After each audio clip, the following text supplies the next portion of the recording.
Hi, I'm Dr. Naif Mutawa, a clinical psychologist and professor at the medical school at QUDWA2017.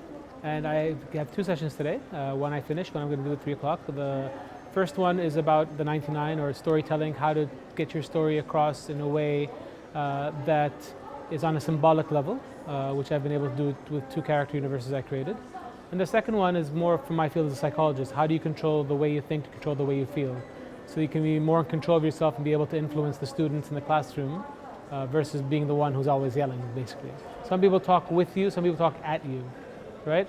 And so if you're kind of just getting the stuff in your agenda across without paying attention to the kids being able to pick it up, then you might have ticked the boxes that you taught that lesson, but the lesson hasn't really been learned. So there are ways to kind of communicate in a way that you can connect with the child on a symbolic level. So that's the takeaway from the second session is basically, no one makes you angry or anxious or depressed, or you do it to yourself. So taking responsibility for how you feel by changing the way you think and kind of identifying there are certain things that we tell ourselves that actually ends up making us, because there's something we call the 100-person rule, which goes like this: if 100 people went through the same situation, will all 100 feel the same way? And the answer is probably not. So then the question becomes, how am I making myself feel these emotions? And that's where that's what I'll be talking about in the second session. I'm a big believer in something Maya Angelou says, which is basically people don't remember what you say, they remember how you make them feel. So speak to students, don't speak at them. Be funny, be personable, be able to share things that are important to them.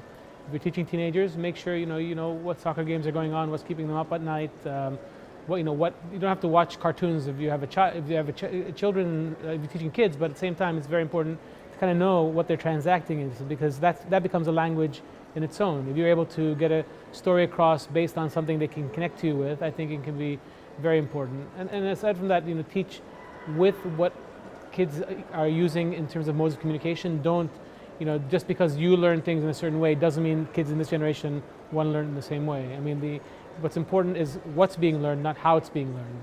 The how is defined by, what's going on in society that day.